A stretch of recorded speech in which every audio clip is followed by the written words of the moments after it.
Scarecrow Scandal, Book 2 of the Canyon Creek Cozy Mystery Series, written and narrated by Shannon Caper. Chapter 1. Witches? Too scary. Why don't we just dress how we want? We are a team, so we should all match. Disney princesses? What do Disney princesses have to do with Halloween? Friendly witches? Sighs and groans went up around the table. It was an ongoing argument at every fall festival committee meeting held for the past 2 months.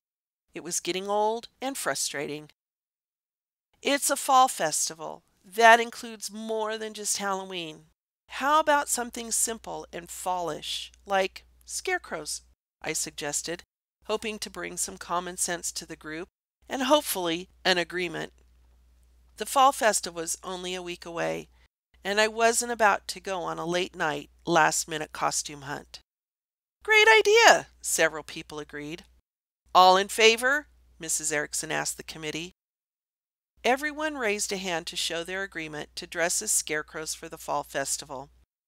Somehow, over the years that we'd been putting together the festival, the committee decided they needed to dress as the same character. I wasn't sure what the point was, but it wasn't a battle I was going to fight. It was easier to just go with it. Kate, will you and Mr. Carter be dressing in similar scarecrow costumes? Miss Gleason asked with a smirk. You as Mrs. Scarecrow and him as Mr. Scarecrow? What? No, I don't think so, I responded. Her random question caught me off guard. She had made it very obvious she did not like the fact that Mr. Carter and I had been seeing each other. Not that it was any of her business what we did, but she always seemed to express her displeasure. Miss Gleason, you need to control your jealousy, Mrs. Erickson stated boldly. Why did I continue to subject myself to her ridicule? I let her off the hook at Christmas when she was caught harassing me. She thought the only way to make sure I wasn't awarded Citizen of the Year was to destroy the Christmas Eve dinner. I felt sorry for her and took her under my wing. My attempt to mentor her ended up with her involving herself in almost every aspect of my life. Every time I turned around, it seemed she was there. At first, she was eager to learn how to get involved and put together various aspects of the events. But over the months, she seemed to lose the purpose of doing something good and turned her jealousy toward me back on. You know, I think you guys have this completely under control. Maybe I'll sit this event out. I stood and grabbed my notebook and purse. I was tired, and maybe my spur-of-the-moment decision to leave the committee would help me break free of the many committees I'd become involved with over the years. It would also give me more time to spend with Mr. Carter, which was something I really wanted to do. I wasn't getting any younger. Oh, come on! Why do you have to be so dramatic? Miss Gleason asked as she rolled her eyes.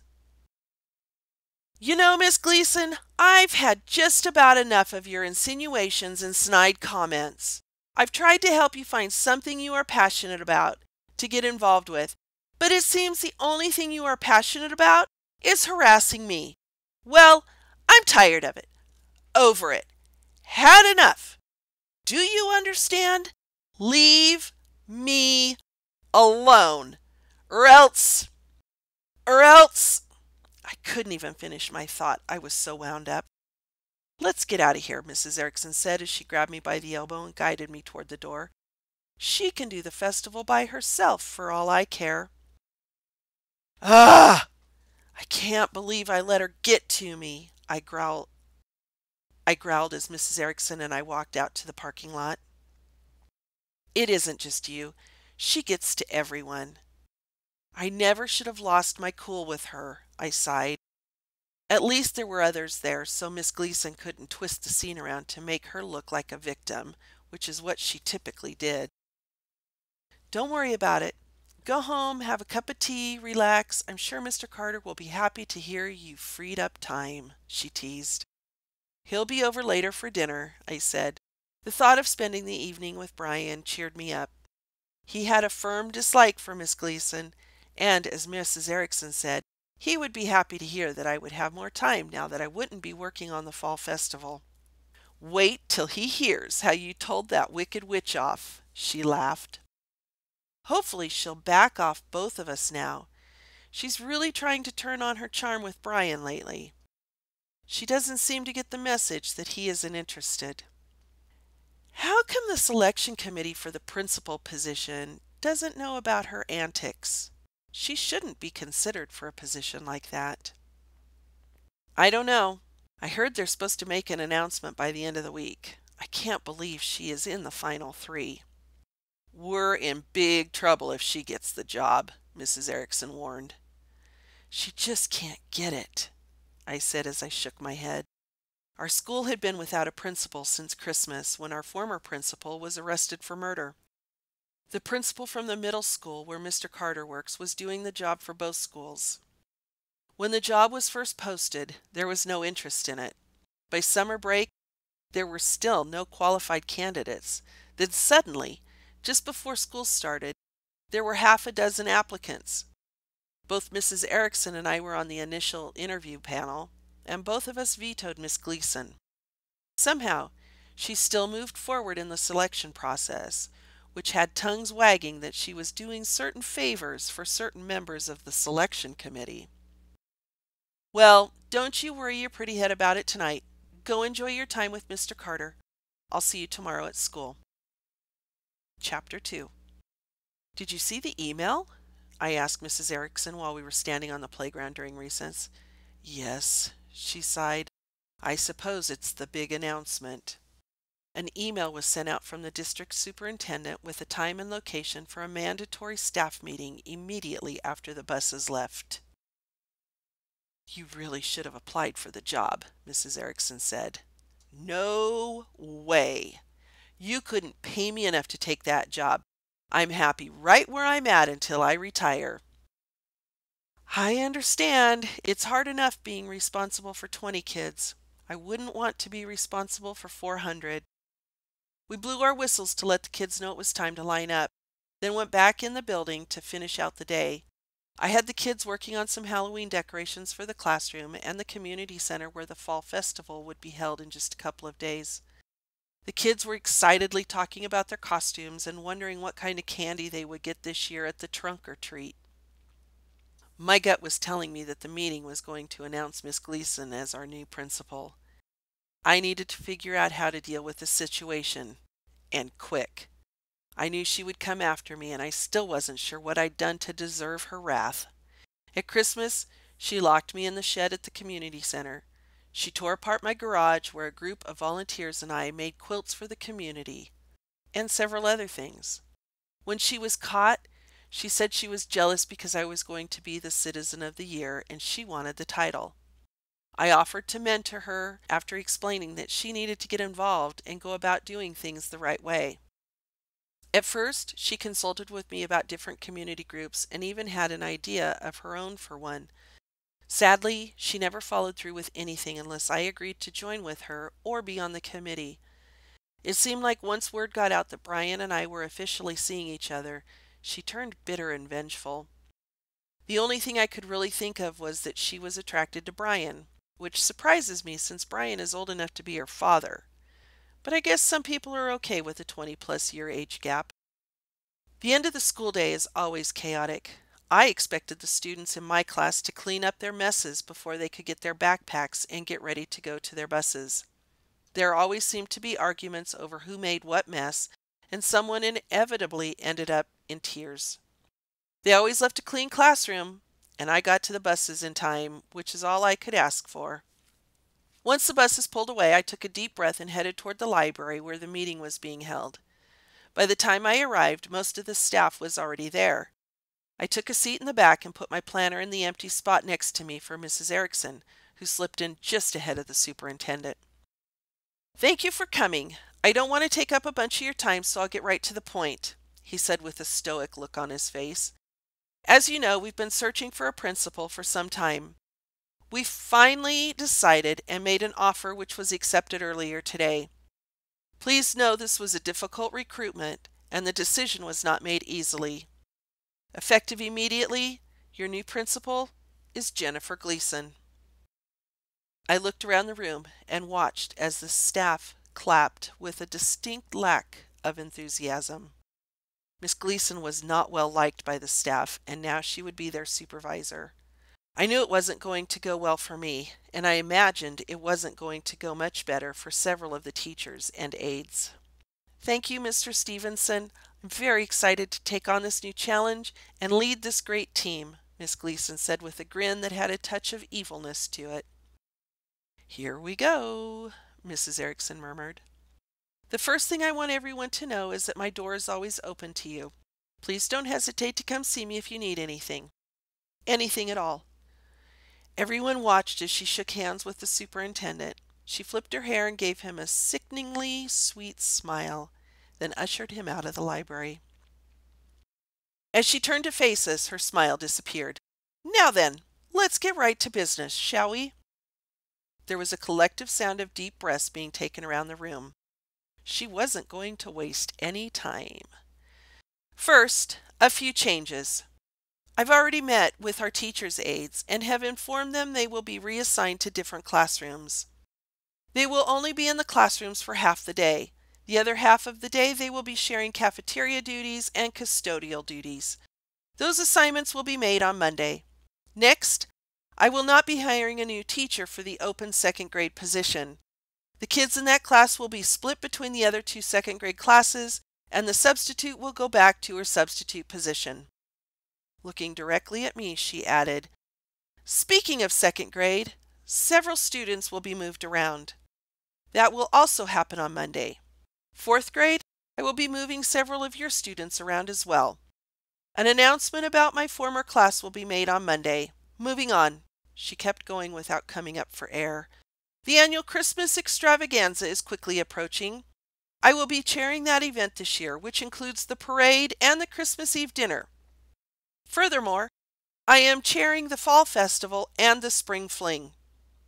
I looked at Mrs. Erickson, who shook her head in amazement. We both knew she was going to take every behaviorally challenged student in second grade and put them in my room. It was something she frequently talked about if she ran this school. It was beyond me how Miss Gleason thought she could just swoop in and take over committees that had nothing to do with the school. She droned on and on with all her changes and demands, including more after-school meetings during our prep time, and finally ended by announcing that she would be retrieving all the quilts, sewing machines, and materials from my house over the weekend. "Excuse me? You think you're going to do what?" I asked. "You heard me. I don't think I need to repeat it and embarrass you any more than necessary. The quilts have nothing to do with the school. They are part of a nonprofit I run." I was in such shock I couldn't make my argument without sounding like an imbecile. "Please, Ms. Anderson, let me continue." "No, the quilts and everything belong to a charitable organization, not the school," I argued. "You have no right to claim ownership of them," I stuttered. "I've already asked Deputy Daniels to accompany me to your house because I knew you were going to throw a temper tantrum over this." Mrs. Erickson got up and came around the table. She grabbed my elbow and walked out of the library with me. Everything happened so fast I didn't know what to say or even what to do. We walked back to my classroom and shut the door behind us. While we were decompressing from the meeting, the door opened, and in walked Carrie and Pat, two of our fellow teachers. "We won't let her get away with this," they said in unison. Chapter 3. "Dan, I really didn't think you'd be here until the weekend was over." I met Dan at the front door after seeing him come through the front gate. "You were expecting me?" he asked with a strange look on his face. "Of course I was, just not this soon," I sighed. "Look, Kate, I don't want to be the one to do this." "It's okay, let's just get this over with," I interrupted him. I didn't want to drag out the inevitable. Miss Gleason wouldn't come after my quilting stuff if she didn't have some kind of claim to it, and as angry as it made me, just didn't have it in me to fight it. Um, okay. You want to go into the living room? He asked. Everything is still in the garage, I told him and headed toward the back door. In the garage, he looked around, then looked at me. All I see is your quilting stuff. Isn't that why you are here? To get everything to take to Miss Gleason? Kate, I'm not sure what you're talking about. He took his hat off and scratched his head. Let's go back in the house, sit down and sort this out. We went back inside. Dan went into the living room and I went into the kitchen to make a couple cups of tea. With steaming mugs of hot tea in hand, I went back into the living room, gave Dan a cup, then took a seat on the sofa. What's going on? I asked. Where were you earlier this evening around 8:30? He asked. Here? Getting ready for the weekend? Why? Was anyone here with you? No. Dan, what's going on? Can anyone confirm you were here at that time? Dan, stop it. Tell me what's going on. You're scaring me. Kate, Jennifer Gleason was found earlier this evening, he finally said. What do you mean found? Was she missing? Her body was found. Kate, Miss Gleason is dead. Dead? Like, dead? Yes, dead. No longer living. Unalive. I put my mug of tea down on the side table and sat back on the sofa. Miss Gleason was dead? But how could that be? Just a few hours earlier, she was announced as the new principal and started giving all her orders. Dead? Then I realized why Dan was here and why he was asking if anyone could confirm my whereabouts earlier this evening. Oh no! Wait just a minute. You don't think... Oh, come on. No way. No way. Dan! Kate, calm down. Don't tell me to calm down. You're here because you think I had something to do with her death. Just tell me. Get it over with. First, I don't believe you had anything to do with her death. I know you too well to believe you could ever hurt anyone. Problem is several people have said that you and Miss Gleason have had a couple of heated moments in the last few days. It took me a while, but I told Dan the entire story. I explained how she had been ridiculing me and attacking me at every chance she got. It wasn't just the fall festival meeting and the meeting after school. Her attacks had been aimed at me for months. As we talked, he made notes in his notebook. I just want to make sure I understand. Was she murdered? I asked, realizing that he never said for certain that she had been killed. It appears that way, he confirmed. So what happens now? If Deputy Daniels was here asking me questions about the murder of Miss Gleason, that must mean that I'm a suspect. We are investigating her death. There is evidence to find and collect. There are people to talk to. You know, this is a puzzle to solve. I meant what happens to me now. Obviously, I'm a suspect since you are here, right? As of right now, you are not officially a suspect. I need to tell you not to leave town, and please don't talk to anyone about this. Sure sounds like I'm a suspect, I sighed. Don't worry, we'll get this all figured out, he said as he stood. I walked with him to the door and waited until he went down the front steps and out to his patrol vehicle. My mind was reeling. When Dan showed up, I figured Miss Gleason had indeed figured out a way to take the quilting stuff away, and he was here to get it. For him to come in and announce that she'd been killed was quite a shock. He said I wasn't officially a suspect, I explained to Brian a short time later. I just have a sinking feeling he's going to show up and arrest her. He hasn't gotten past us. We talked about when Brian was mistakenly arrested for killing Santa at Christmas the previous year, and how Deputy Daniels seemed to still be bitter at the fact that Brian and I were dating. For many years, Deputy Daniels and I had an on-again, off-again relationship and could never seem to figure out how to make it work with his interfering ex-wife, always involving herself in the relationship. The thing he seemed to forget was that we were not exclusive and hadn't even dated in well over a year. I was a grown woman and able to make my own decisions. But knowing all of the drama he had in his personal life with his interfering ex-wife, it was not a path I ever wanted to take. Our conversation moved to hashing over everything Miss Gleason had done, from trying to ruin the Christmas festivities the previous year to actually showing up at Brian's house one night in nothing but a trench coat and high heels. He ended up driving her home that night because she had obviously been drinking. He never said a word to anyone, so she wouldn't get in any trouble. The longer we talked, the longer the list grew of her often strange behavior. "We'll figure it out together," he assured me I wasn't alone. Chapter 4. After a restless night's sleep, I was up early to get ready for the first day of the fall festival. Even though Miss Gleason had taken over the committee, I secretly worked the last few days with the other members of the committee to make sure everything was ready for the weekend. Most of the volunteers met at the community center the previous afternoon to set up the corn maze, pumpkin patch, and number of spots for the vendors and cars taking part in the trunk or treat. There was more work to do before the gates opened for people to come in and enjoy the weekend, so I grabbed a quick bite to eat, filled my travel mug with coffee, and headed toward the community center. Several volunteers rushed toward me as I pulled in the parking lot. "Did you hear the news? It's terrible! Miss Gleason was murdered last night." "Yes, I heard," I replied quietly as I grabbed my purse and coffee from the car. "Do you know anything about it?" they wanted to know. Other than the fact that I was almost being considered a suspect, I had no details at all. "I don't know anything at all. She was found in Old Man Barlow's orchard," Mrs. Erickson huffed as she approached us. "Seriously? Barlow's orchard?" I gasped. "Yep, right in the dead center of the orchard. No pun intended," Brenda, one of our loyal volunteers, said coldly. "I hate to even ask, but what about the fall festival? Are we canceling it?" I asked the group.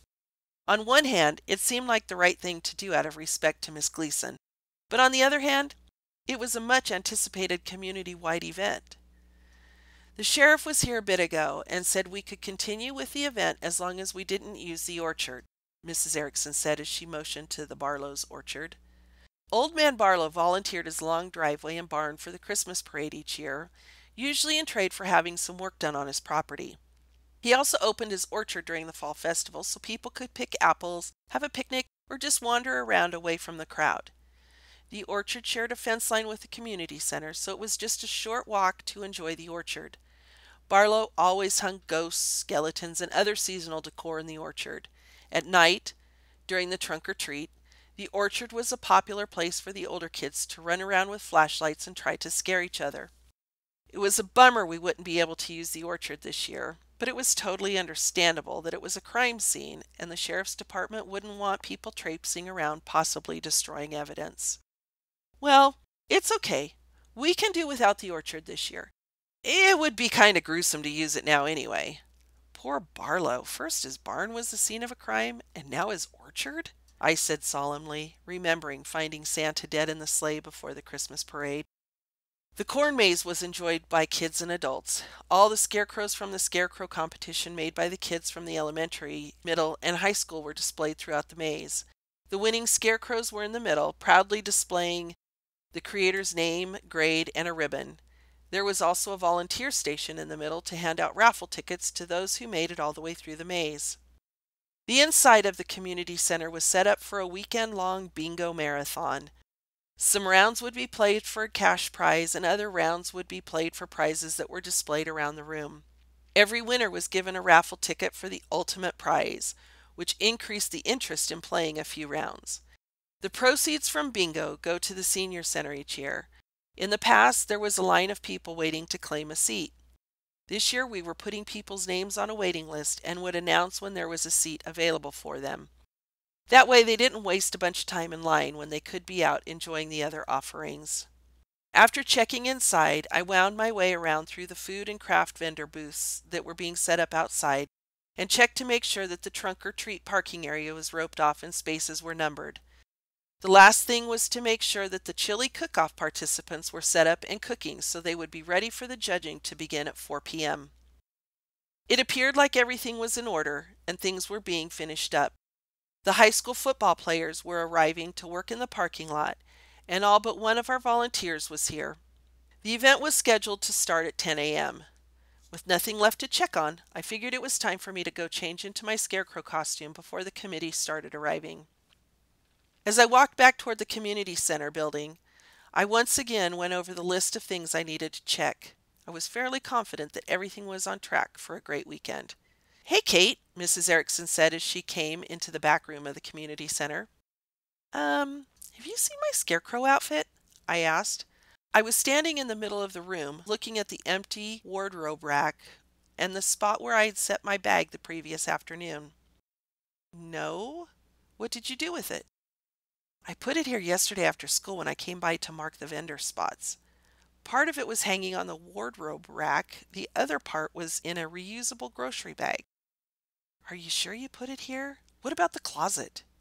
"Nope, I put it right here. I set the bag right here by these boxes. It's not here," I said.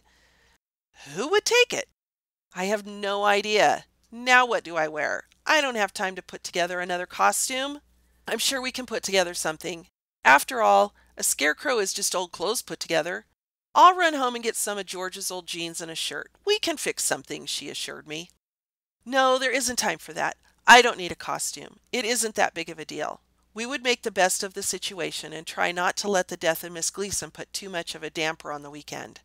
I hoped that the fall festival would still be a wonderful event, even though I was sure word had gotten around and there would be plenty of questions that we would have to deal with."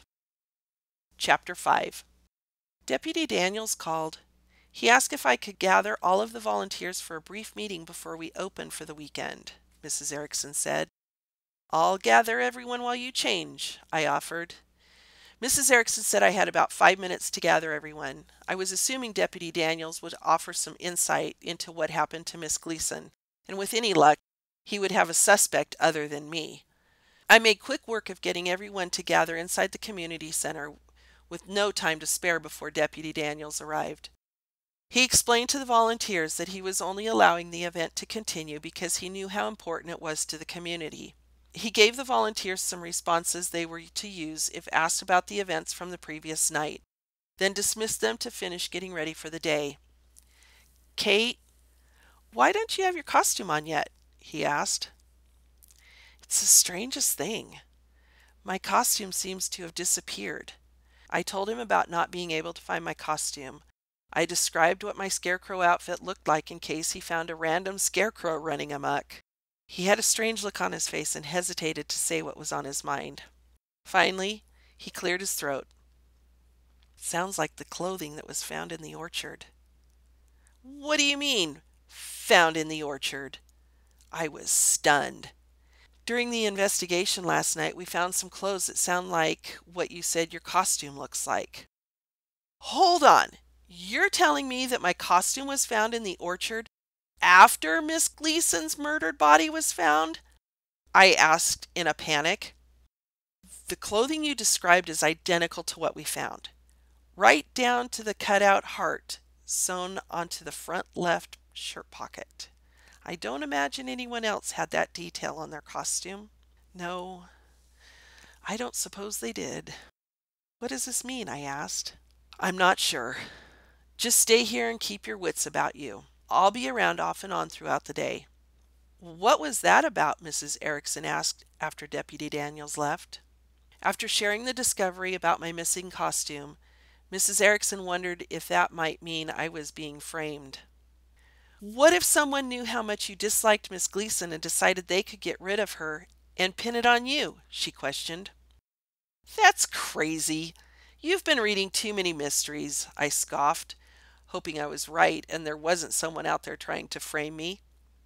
"I'll stay with you until Mr. Carter gets here," she offered. I didn't want anyone to feel like they had to stay with me. This weekend was not turning out very well. "Maybe I'll just go home. I don't have a specific assignment since Miss Gleason dismissed me from everything. I don't have a costume because, for whatever reason, someone took it." "We need you here to oversee everything," she said. "You know all the ins and outs of this event. You know as much as I know. You'll be fine without me this year," I said with a sigh. I never imagined I would find myself in a situation quite like this current one. "Did I hear you say you're going home?" Mr. Carter asked as he walked up behind me. I turned and he explained everything that was going on. "I just don't feel like being here. Even dead, Miss Gleason has taken all the joy out of this event." "She's taken your joy out of it, but she hasn't taken the children's joy. They will expect to see you here."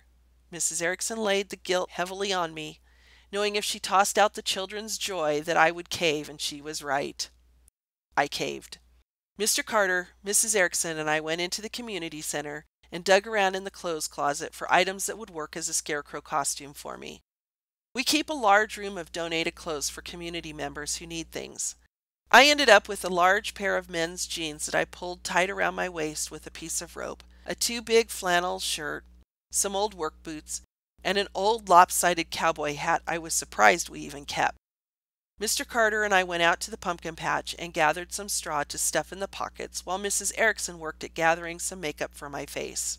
20 minutes or so later, I had transformed into a scarecrow and was ready to face the onslaught of visitors we would have during the day. Because I had no particular spot I needed to stay in, we decided I could wander and give the other volunteers a break when needed.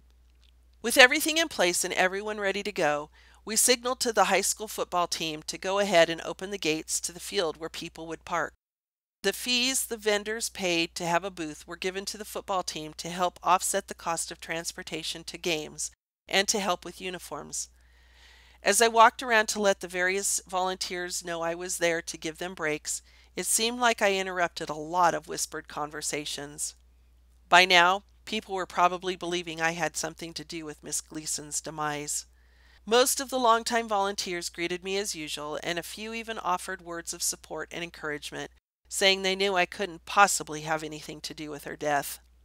I began wondering who did have something to do with her murder.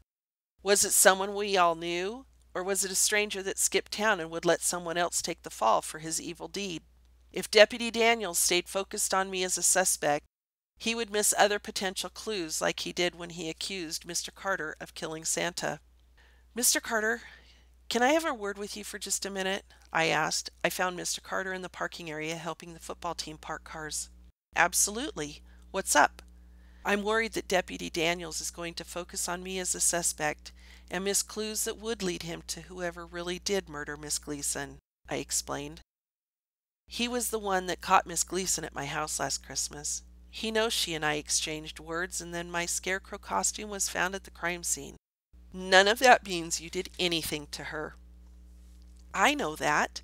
You know that. He should know that, but look at what he did to you. He didn't get all of the information, and I'm just afraid he won't get it all again this time." "Well, let's see what we can find out on our own, just like you did before," he suggested. "I don't even know where to start," I said as I mentally started trying to put pieces together. "Just try to keep your mind clear and your eyes open. Let's sit down tonight and see what we can come up with," he suggested. He patted my shoulder, winked, then headed back to the group of students. We were very careful not to have any public displays of affection. Even though I was sure everyone in the community knew we were a couple, we felt it just wasn't right in front of our students. Chapter 6. Inside the building, I was compelled to go into the back storage room and look around a little closer to see if I could find any clues about who took my costume. I retraced my steps from the day before when I came by to drop off my costume and some decorations I'd picked up at the thrift shop over the summer. I remembered entering through the front door with the shirt and pants hanging on a hanger, and the suspenders, hat, boots, and makeup in a reusable grocery bag. The decorations I brought were in a large plastic garbage bag. I went straight to the storage room and hung the hanger on the wardrobe rack we pulled out during the winter for people to hang their coats on, and set the bag right next to it. There was nothing else on the wardrobe rack when I hung my costume there the day before, and it was still empty. I made a mental note to suggest to Deputy Daniels that maybe there would be fingerprints on there. The spot where I'd set my bag was as empty as it had been earlier when I was looking for my stuff. To me, it didn't appear as anyone had gone through any of the other boxes and bags in the room. Does that mean that someone knew my costume was in there and went straight for it? If so, and the intention was to kill Miss Gleason, why would someone set me up? I wasn't aware of anyone that was mad enough at me to frame me for murder. Before I left the room, I pulled out my phone to make notes of the different questions that had come to mind. That way, when Mr. Carter and I sat down to go through everything, I could share the list of questions with him. Who knows? It might give us an idea to pursue. Keep my mind clear, eyes and ears open, I repeated quietly to myself over and over as I made my way toward the vendor section. I wandered through the various displays of soaps, candles, carved items, and hand-sewn aprons. I pasted a smile on my face as I greeted each vendor and welcomed them to the fall festival. Most of the vendors were local citizens who were regular participants in our events, but few were new to me. I took extra time to learn about the new vendors and to let them know about the other events we had throughout the year. We lucked out that the weather was perfect. There was no wind, the temperature was cool but not cold, and the sky was a brilliant blue. As much as I hated to go inside on such a beautiful day, I decided I would walk through the community center to see if anyone in there needed a break before bingo started. Then I would get out of there before the craziness of the bingo marathon began. I stopped just short of rounding the back corner of the community center when I heard a couple of people talking. Anyone could have done it. She wasn't very popular with the wives and girlfriends around here. What do you mean? I thought for sure that know-it-all Miss Anderson killed her. I heard they've been at each other's throats for months. She is too much of a goody two-shoes to kill someone. The voices faded as the two gossipers walked away. I quickly peeked around the corner to see if I could figure out who was talking, but all I saw was a bunch of people dressed in costumes. I knew I should have just gone home. This day wasn't getting any better, and now I find out that people thought of me as a know-it-all and a goody two-shoes, and actually believed I could be a murderer? I wondered where you'd gone off to. I have to say I'm surprised to find you back here, of all places, Mr. Carter said as he appeared from the passing crowd. Oh, Brian, I'm so glad to see you, I said as I stepped into a hug, not caring who saw. I needed a hug, and I needed it from someone who cared about me. What's wrong? What has you so upset? I told him about overhearing the women talking about me. I didn't know that was how people thought of me. I never gave it a thought when Miss Gleason tormented me about being the Citizen of the Year. I just do what I enjoy and do it for the kids in this community. I started to cry as the realization of how I was viewed took hold of me. Honey, most people see you for who you are, an outstanding teacher, a committed member of the community, and a dedicated friend. Those who think you are anything other than wonderful don't matter. Thank you, but no buts. Trust me, he said. You might be a bit biased, I laughed. Mr. Carter walked into the community center with me to give breaks and see if anyone needed anything. We started with Miss Jillian, the school secretary. She was busy adding people's names to the waiting list for bingo. Thank you, thank you, thank you. I'll be right back, she said as she disappeared into the hall where the restrooms were. When she returned a couple of minutes later, we showed her the names we added to the list and reassured her we would be back to relieve her again soon. Before leaving her, I pulled her aside. Are you okay? I mean, Miss Gleason? I'm fine. Don't worry about me. Honestly, I'm rather relieved. It would have been horrible to work for her, she admitted. We wished her luck in dealing with the bingo crowd and made our way to the front table where the bingo workers were busy selling cards and getting ready to start the first game of the day. They had already worked together to make sure each person had a break, so we weren't needed there. Chapter 7. The day flew by, and before we knew it, people were gathered around to hear who won the chili cook-off and the pumpkin carving contest. The crowd cheered for each entry and cheered even louder for the winners. Once the awards were given out and the crowd dispersed, it was time to close for the day. We would do it all again the next day and end with the annual trunk or treat. Brian and I went to his house to spend the evening with his mom and nephew. They would both be at the festival the following day, so Joey could wear his costume and take part in the trunk or treat. Come in, sit down, take your shoes off, relax, Mrs. Carter ordered as soon as we walked through the door. I fixed a big pot of spaghetti for dinner, knowing you two would be tired and hungry. After dinner, we played a couple of games with Joey until it was time for him to go to bed. Miss Anderson, will you tuck me in? He asked sweetly. Of course I will. I enjoyed having Joey in my class the previous year, and have enjoyed having him in my life even more. He had a rough time after losing his mom and moving in with Brian, but he was a tough little guy and tried to keep his chin up. We spent a lot of time together during summer break, camping, hiking, and road trips. Joey accepted me right into his family and didn't seem to mind sharing his uncle's attention with me. I read Joey a book. We talked about the festival and his excitement to be wearing his Superman costume. I love you, Miss Anderson. You're the best, he said as he drifted off to sleep. I sat by him a few minutes longer, enjoying the peacefulness of the moment. When I was sure he was sound asleep, I pulled the blanket over him and turned off the light. Then I bent down and lightly kissed his temple. I love you too, Joey. He does love you, and he's right. You are the best, Brian said as I stepped into the hallway. He's such a sweet boy. You're very lucky. I'm lucky you share him with me. We went back to the living room where Brian's mom was waiting with a pot of hot tea for us. I started by telling her what I'd overheard. So it's known that Miss Gleason had relations with different men? Miss Carter asked. According to whoever I overheard talking, she said Miss Gleason wasn't very popular with the wives and girlfriends. What else could that mean? Well, I would guess that means she dabbled where she didn't belong. We really don't know anything about this whole thing, do we? I asked with a sigh. We know that there seemed to be many people in this community that disliked Miss Gleason, Brian said, trying to be positive. Yeah, but we don't know who those people are, I reminded him. It was just a couple of women gossiping, and they didn't mention any names. They just made a general statement. Would Miss Jillian have any idea who Miss Gleason might have had an affair with? Possibly. I'll text her and ask, I said as I pulled my phone from my purse. While we waited to hear from Jillian, we talked about why my costume would have been found in the orchard where the body was. I told him step by step about putting my costume in the back room. Why did you take it there in the first place? Mrs. Carter asked. I do it every year.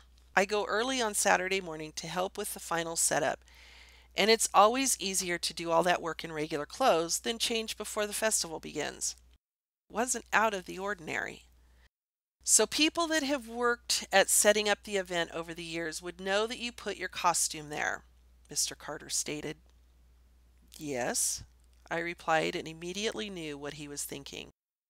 I'll make a list of all the people that worked on the setup Friday. That's a start. I wish you could recognize the voices you heard talking behind the community center. Maybe Jillian will have some information. As we were working on the list of volunteers that helped set up the event, Deputy Daniels pulled in the driveway. What in the world could the sheriff be doing here? Mrs. Carter asked. My stomach twisted. This can't be good.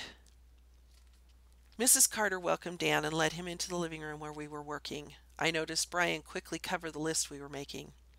Hi guys, sorry to interrupt your evening. I wanted to check with you and see if anything came up today, and I wanted to share some information with you. Have a seat, Deputy. Would you like some tea? Mrs. Carter asked. He said share information. This has to mean he isn't here to arrest me. Maybe he's here to tell us who did it, I thought. Tea would be wonderful. I got called away from the festival and didn't have a chance to return. Did everything go all right? He asked us. We gave him a brief rundown of the day and told him who won the chili cook-off. He wasn't surprised to hear that his brother had kept his chili king crown. Luke makes a mean pot of chili. So, what is this information you have to tell us? I asked. I was tired of all the small talk and needed to know what was going on. Evidently, one of the volunteers claims to have seen two people leave the community center just before dark and head toward the orchard. That's it? Two people walked toward the orchard? Brian asked. The volunteer swears one of the people was Miss Gleason, but couldn't identify the other person. She confirmed it was a female and said they were carrying something in a bag and were laughing. She thought they sounded like they'd had a bit too much adult cider. So maybe Miss Gleason knew her killer and went willingly to the orchard with that person? I pondered out loud. It would seem so. We are trying to figure out who Miss Gleason would have been with last night. Did you see Miss Gleason at the community center yesterday when you were there? Dan asked me. No, I didn't see her, but I wasn't there very long because she had basically banned me from the event. Chapter 8. Wait, you said the witness said Miss Gleason was carrying a bag? Could she have taken Kate's costume? Brian asked. It's a very good possibility. Kate, I think I can say that if what our witness said pans out, you are off the hook. I let out the proverbial breath I'd been holding since he arrived. I'll let you guys get back to your evening, Dan said as he stood and set down the mug of tea. Mrs. Carter walked him to the door. Good riddance to that man, she muttered as she returned to the living room. I guess we can scratch all the men off the list and focus on the female volunteers. What if it wasn't a volunteer? What if Miss Gleason was with a friend and stopped by the community center? Mrs. Carter suggested. Oh, Mother, you just ruined our investigation, Brian laughed. She was right, though. Whoever Miss Gleason was with wasn't necessarily one of the volunteers, which made our task nearly impossible. On that note, I'm going to head home and try to get some rest. Tomorrow will be a long, even busier day. We said our goodnights and I headed home. As I drove down the main road that would take me to the highway, I thought about everything that had been discovered in the last 24 hours. My purpose in taking the long way home was so I could drive by the community center and make sure it looked closed up for the night. We hired private security to stay on site overnight, but it never hurt to see that it was okay. The more I thought about all the bits of information, the more questions I had. The biggest question was, who discovered the body and what was that person doing out in Old Man Barlow's orchard after dark? I pulled into the parking area of the community center and got my phone out to call Dan. Hi. Who found Miss Gleason's body? Oh, come on, Kate. You know I can't tell you that, and don't even ask the next question, he groaned. It was a long shot, but I was hoping he would tell me who it was, or at least give me a hint. What question? The one about why someone would be out in the orchard after dark? Yep, that's the one. How about a hint? You don't have to give me an actual name. I don't have to give you anything, he laughed. Come on, I'm trying to help, I pleaded. Old Man Barlow found the body. He said he heard a commotion, like people arguing, and went out to see what was going on. He figured it was coming from the community center, so he took a shortcut through the orchard and came across the body and called it in. Isn't that a bit strange to just happen upon the body in a large orchard at night? Not if that body is propped up like a scarecrow, Dan said. What? Like a scarecrow? Is it too gruesome, or can I ask how she was killed? I asked hesitantly. There was a long silence. Finally, Dan said, she was stabbed with a pitchfork. No need to go any further. I can picture the scene and certainly don't need any more details. I stopped him. This is between us. I don't want all this information getting out just yet, Dan said quietly. Deal. While I was thanking Dan and saying goodnight, I heard a knock on my window. I screamed and immediately tried to start my truck. Somehow I dropped my keys in the dark and couldn't find them. Kate, calm down, I heard someone shout. I looked and saw Dave, one of the security guards, standing outside my truck. I'm sorry I scared you, he yelled through the window. I turned my phone's flashlight on and found my keys so I could roll my window down. I guess I'm a bit jumpy, I admitted. What are you doing parked here? I was on the phone with Deputy Daniels. Didn't want to break the law by driving while talking. Just be careful, Kate. It probably isn't the best idea to sit here in the dark. He was absolutely right. I bid him good night and headed home. Once I was inside and double-checked that everything was locked up, I called Brian and told him what Dan had shared with me. Yikes, that is pretty brutal, he said after hearing about Miss Gleason. A lot of this isn't making sense. I'm going to take a shower and give it some thought. I'll see you bright and early in the morning, I said before hanging up and heading to the shower. Miss Gleason left the community center with another female. They were laughing and talking and appeared to be intoxicated. They went toward the orchard, and a short time later, Miss Gleason was found by the owner of the orchard after he heard some kind of commotion. No one else was around. My missing scarecrow costume was found in the orchard. How does any of that make any sense whatsoever? So many questions were swirling through my mind.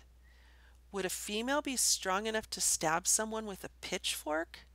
Had the body been moved? Was the pitchfork just randomly there? I sat at my kitchen table and made lists of people, drew maps of the community center and the orchard. I tried to remember who had volunteered to haunt the orchard during the trunk or treat. For hours I scribbled and scratched, and still nothing came together. I needed more answers that I would not get until the following day, so I finally turned off the lights and went to bed. Chapter 9. Wow, there are a lot of unanswered questions, Brian said the next morning when he came to pick me up to go to the community center. I shared everything Dan had told me and all the questions I had that needed to be answered. Obviously, if the cops can't figure out who the mysterious woman with Miss Gleason was, we probably won't be able to figure that out either, I said. Did you ever hear from Jillian? Actually, no, I didn't. That's strange. She usually gets right back to me. I wonder if she's there yet. She signed up to work bingo both days. I hope she's all right.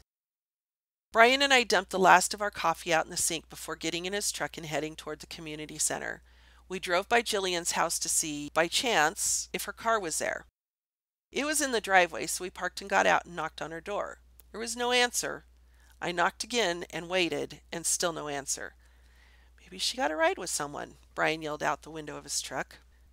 That was certainly possible, so I climbed back in the truck and we headed to the community center. I jumped out of the truck before he came to a complete stop and ran up to the front door. Dan was just inside the door talking to a few of the volunteers. He was off duty today and would be helping his brother Luke.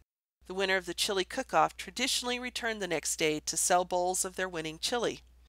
Luke won the competition for the last 7 years and always donated his profit to the Boys and Girls Club. Dan always took the day off to help Luke, so it was no surprise to find him there. "What's wrong?" he asked as I rushed through the door. "I haven't heard from Jillian. I sent her a text last night and she never answered. We went by her house and her car was there, but she didn't answer. After what happened with Miss Gleason, I'm worried about Jillian," I blurted out. "I'll have a deputy go by there," Dan said as he pulled out his phone. "Hey, what's going on?" Luke asked as he walked up to where we were standing. I told him the situation. Yeah, you won't find her at her place," Luke said. He looked at the ground. His foot was moving back and forth in front of him. "Why not?" I asked. Well, she's kind of at my place," he hesitantly admitted.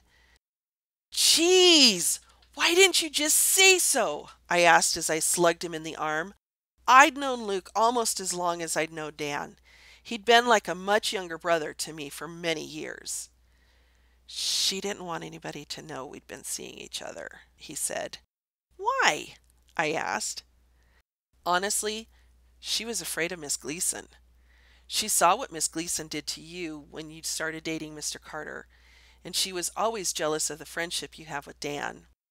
Jillian was afraid Miss Gleason would come after her, or me," he explained. "By chance, were you with Jillian Friday evening?" I asked. "Oh, come on, Kate. You don't think Jillian had anything to do with Miss Gleason's death, do you?" Brian asked. At this point, I don't know what to think, I shrugged. I adored Jillian, and I didn't want to believe she would be involved, but love can make people act crazy, and if Jillian feared Miss Gleason, anything was possible. Yes, as soon as she got home from school, we went to town for dinner and a movie. Then we went to my place. She helped me get ready for the cook-off yesterday. I breathed a sigh of relief. "I'm sorry for asking. I'm thrilled for you two." "I totally understand." Luke gave me a hug before he went to the kitchen to get ready for the chili sale. I shrugged. At least that was an easy mystery to solve. We worked through the day just as we had done the previous day, going from volunteer to volunteer, giving them breaks. Usually at events, by the time late afternoon arrives, the crowd thins out. But this event was unique, so the crowd increased. As soon as it was dark, the highlight of the event would begin. The trunk or treat was a spectacle to behold. People parked their cars, SUVs, trucks, trailers, or whatever they thought to bring in a designated area and outlandishly decorated them. There were strings of lights, strobe lights, music, animated creatures, fog machines, you name it, and if it could be used as a Halloween decoration, it was there. The kids came in their costumes and went from spot to spot trick-or-treating. As the evening was getting ready to start, Brian grabbed my elbow and whispered to me to look toward the orchard. Pointed to some kind of light flashing around out there. It's probably some kids out for a thrill. Usually the orchard is open during trunk or treat for those who want a bit of a scare. High school kids will dress up and hide and scare whoever dares to walk through there, I explained to Brian. This was his first fall festival, so he wasn't familiar with all the traditions. Sounds like fun. For them. I thought the orchard was off limits this year. It's supposed to be, but you know kids, I shrugged. It wasn't long after the trunk or treat opened that we heard a blood-curdling scream. Everyone stopped and turned toward the orchard. There was no doubt that the scream came from a human. Chapter 10. Still think it's just kids playing haunted house? Brian asked me as we looked toward the orchard. I shrugged. Probably. Over the years, we've heard a lot of screams come from there. It was then that it hit me. This year was different. No one was supposed to be in the orchard. It was still roped off as a crime scene. As much as I wanted to believe it was just some kids out for an adventure, I suddenly felt that it was much more. Help me! Help! The scream came again. Who wants to cross a crime scene line and go see what's going on? One of our car owners said loudly to the crowd. There were a lot of not me's heard, and no one seemed to move. Suddenly there was a light in the orchard again. Look! The crowd gasped. Almost as soon as the light came on, it went off. Did you see that? People were asking each other. What was it? I turned to Brian. Where's Dan? Have you seen him lately? Brian shook his head. It seems our illustrious deputy has disappeared. I'll text him. He must be around here somewhere, I said. I pulled out my phone and sent a text to Dan that he needed to get out to the trunk or treat area right away. I waited and didn't get any reply. That's weird. He always replies right away, I muttered. After a few minutes, everyone started moving around again and the festivities continued. I had to admit I was a bit spooked and was more than ready to go home and be done with this weekend. Suddenly, everything stopped again and everyone heard more screams. This time the screams sounded closer. Then a light came on and appeared to be coming right toward us. Help me! We heard. Then, out of the dark, came a scarecrow running in our direction. Behind the scarecrow came someone dressed in all black carrying a lantern, and behind that person was a ghost. A ghost? As the scarecrow entered the edge of the crowd, someone put their foot out and tripped the scarecrow. Down it went, and before it could gather its wits and take off again, the person in all black was on top and wrestling the scarecrow back to the ground. We watched in shock, mouths open, no one daring to take a breath as this strange scene unfolded before us. Finally, the all-black creature got to his feet and pulled the scarecrow to a standing position. The ghost came up next to them and stopped. At that moment, I realized I spent too much time with second graders because I was feeling like I'd somehow entered a Scooby-Doo cartoon. I waited for Shaggy, Fred, and the gang to appear in their mystery van. Instead, I watched as Deputy Daniels removed the black ski mask he was wearing, and another deputy removed the sheet that he was wearing. People started quietly talking in the crowd, wondering what was going on and who was in the scarecrow costume. Finally, Deputy Daniels removed the burlap sack that was covering the head and face of the person. "Mrs. Erickson?" I gasped. "What is going on? What are you doing?" "I think we would all like to hear this story," Deputy Daniels said. "I didn't do anything. She tripped and fell," Mrs. Erickson stuttered. "Start from the beginning, tell us the entire story," Dan prompted her. "I was at the community center Friday evening when Miss Gleason stopped by. I offered her a glass of wine. I'd just gotten groceries and had a couple of bottles in the car. Go on, prodded Dan. She's been so horrible to Kate. I thought if I could pretend to be her friend, maybe I could get her to back off. We opened the wine and soon we were laughing and joking like we'd been friends forever. She had a lot more to drink than I did, and I think she'd had a bit before she showed up. Get to the point, he said. She kept asking me about Kate, wanting me to give up some kind of detail or something. When she realized I wasn't going to dish dirt on Kate, she accused me of not really being her friend. So I suggested we play a trick on Kate to prove that I was indeed her new best friend. We got Kate's costume from the storeroom so we could take it to the orchard and hang it up like a scarecrow. And, she continued, and while we were in the orchard, something startled us, a rabbit or something, and Miss Gleason screeched, stepped back, and tripped over a rock. And the next thing I knew, she shuddered.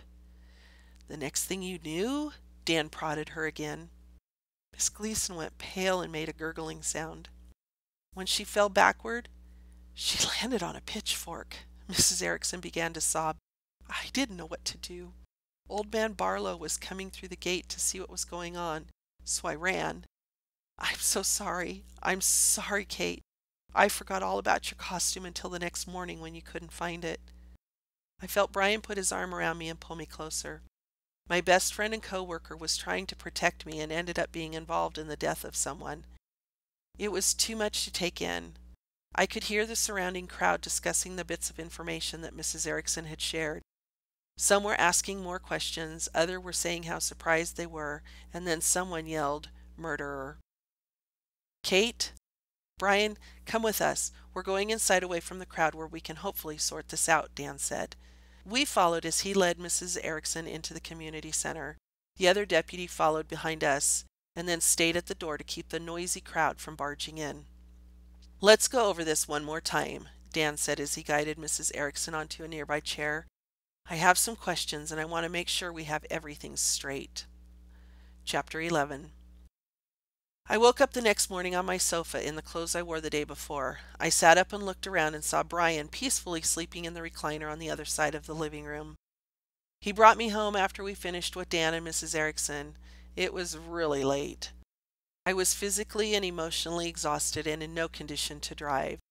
Not wanting to be alone, I asked if he would stay. We spent more time talking and eventually fell asleep right where we woke up. I stood and stretched. My back was sore and I had a kink in my neck from the uncomfortable sofa. Quietly, I went to the kitchen to make a pot of coffee and noticed Dan coming through the front gate. I tiptoed to the front door and let myself out on the front porch. Hi, Kate. How are you doing this morning? He asked as he stepped out of his patrol vehicle. I've been better, I admitted. I can imagine. I know this hasn't been easy for you. But I wanted to let you know that I spoke with Old Man Barlow earlier this morning, and he corroborated Miss Erickson's story that Miss Gleason tripped and fell. It took me a few minutes to register what Dan had just told me. Why didn't he come forward in the first place? I asked. His story is that he heard some commotion and went out to see what was going on. He assumed it was kids since it was that time of year. He thought he would give them a good fright, but before he could get in a good position to scare them, he saw a rabbit jump from behind a bush and scare one of the kids. He saw that kid fall backward and impale himself on the pitchfork he'd left there earlier when he was clearing brush for the festival.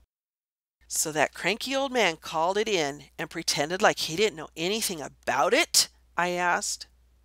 Basically, he said when the other kid ran off, he went to check on the injured one and realized it was Miss Gleason. He was afraid if he admitted to being out there when it happened, he would be in trouble. If Mrs. Erickson is in trouble, then Barlow should be too, I stated bluntly. It's been decided that it was a tragic accident. Neither Barlow nor Mrs. Erickson are being charged with anything. Thank goodness, I sighed. While we were chatting about the events of the weekend, Brian came out and joined us. One thing I don't understand is what was Mrs. Erickson doing out there again last night? And how did you know to be out there? Funny story, actually. Dan started. I was passing by the back storage room yesterday when I heard someone talking. The door was open just a crack, so I couldn't tell who it was, and when I looked, all I saw was someone in jeans bent over looking for something. The person was talking to themselves, saying that they needed to find that watch. They said they guessed they would have to go back to the orchard later and see if it was there, because if it was found out there and linked to them, they would be accused of the murder. "So you disguised yourself and hid out there until the person showed up?" I asked. "Yep, it was worth a shot that whoever it was would actually show up," he said. "I guess that wraps everything up then, doesn't it?" Brian asked. "Unless you have further questions or concerns, I think we can consider this mystery solved," Dan said. While we were talking with Deputy Daniels, the school district sent out a notice that our school would be closed for the day out of respect for Miss Gleason. I received a separate message from the superintendent asking for me to meet him at the school. Brian was already on his way to the middle school, which wasn't closed for the day, so I quickly changed and headed toward the elementary school. After a lengthy meeting with Superintendent Stevenson, I wandered into my classroom. The classroom I'd spent so many years in. So many students had passed through my doors. It was going to be difficult not to be here anymore. I looked around at all the stuff I would need to pack and tried to think of what I would do with it all. Finally, I decided it would all wait until the next day. I needed to go home and get some sleep. I needed to let everything sink in. I needed to let everything that had happened over the previous 72 hours really sink in. "Hello, Ms. Anderson," I heard as I neared the curb in front of the school a few hours later. I looked up and saw Brian standing by my truck. I'd sent him a text earlier letting him know I was there and to stop by after school. "That would be Principal Anderson to you," I smiled. After a long debate with the superintendent, I finally accepted the position of principal.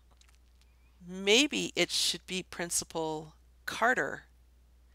"Mrs. Principal Carter," he said as he approached with a small black box in his hand. I stepped off the curb and into the arms of my future husband. The end.